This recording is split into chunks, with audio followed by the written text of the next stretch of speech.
ओम नमः शिवाय, हर हर महादेव। यदि आप रोग बीमारी से बहुत ज़्यादा परेशान है, आपका जो दवा है वो कहीं बंद ही नहीं हो रहा है, आप बहुत जगह दिखा लिए लेकिन कोई फायदा नहीं मिल रहा है, 2 दिन आराम होता है, 4 दिन फिर आप उसी तरह बीमार हो जाते हैं, या आपको छोटी बीमारी हो या बड़ी से बड़ी बीमारी हो, आप इस उपाय को कीजिए। यह उपाय आपको हर बीमारी से मुक्ति दिलाएगा। यदि कोई छोटी बीमारी है तो वो 2-4 दिन का दिन ही आपको आराम लग जाएगा।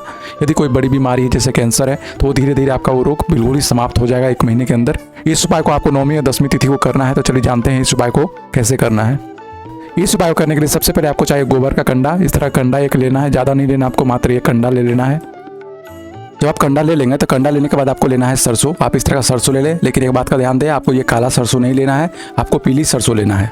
सरसों लेने के बाद आपको लेना है गाय का शुद्ध घी ले लें। घी लेने के बाद कोई भी एक पात्र ले लेना है आपको। ऐसा एक पात्र ले लें कोई भी, आप कटोरी भी ले सकते हैं या थाली ले सकते हैं, लेकिन आप थाली लेंगे तो ज़्यादा उत्तम रहेगा।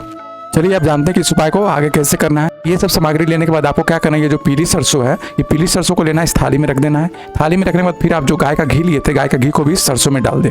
डालने के बाद दोनों को अच्छी तरह से मिला लें, दोनों को अच्छी तरह से मिक्स कर लें ताकि सरसों पूरा घी से भीग जाए। इतना करने के बाद आपको क्या करना है कि कोई भी एक पात्र ले लें। पात्र लेने के बाद आपको क्या करना है, ये जो कंडा आपने लिया था, ये कंडा को आपको लेना है। एक कंडा को लेकर के इस तरह आपको जला लेना है, ठीक है। जब पूरा कंडा जल जाए तो फिर आपको इस तरह का एक धूपदानी लेना है, या धूपदानी ना हो तो जो हवन कुंड होता है वो भी आप ले सकते हैं। आप कोई भी पात्र ले सकते हैं जिसमें आप इसको जला सके, रख सके।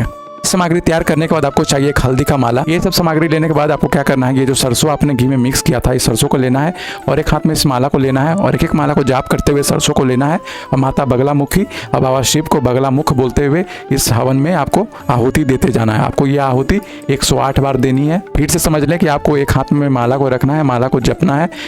जो व्यक्ति माला नहीं जप पाएंगे तो उसके बदले कोई भी इंसान उनके साथ में बैठ करके माला को जप दे, और जो रोगी व्यक्ति है वो केवल ये सरसों को हाथ में लेते जाए और माता बगलामुखी या बाबा बगलामुख का नाम लेते हुए और इसमें आहुति देते जाना है। आपको 108 आहुति देना है, इसका खास ध्यान रखें।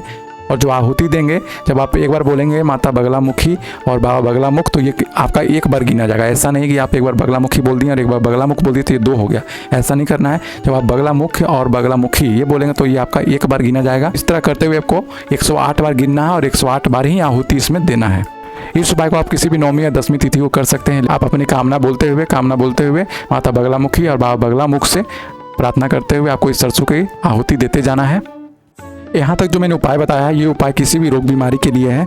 और इसके आगे जो मैं उपाय बताने जा रहा हूँ वो किसी भी चर्म रोग के लिए। यदि आपके शरीर में कहीं भी चर्म रोग हो गया है या पूरे शरीर में इस तरह का हो जाता है, जैसे सोराइसिस बोलते हैं, एक्जिमा बोलते हैं, इस तरह शरीर में आपका कहीं भी अगर हो रहा है, कितना भी चमड़ी आपका खराब हो चुका है, कितना ही बड़ा आपको स्किन का प्रॉब्लम हो चुका है, तो आपको ये उपाय करने से बिल्कुल ही आपको कुछ दिनों में ही फर्क नजर आने लगेगा। तो चलिए जानते हैं इसके लिए क्या करना होगा आपको। आप फोटो में देख सकते हैं, इसमें भी आपने आहुति दिया था सरसों का।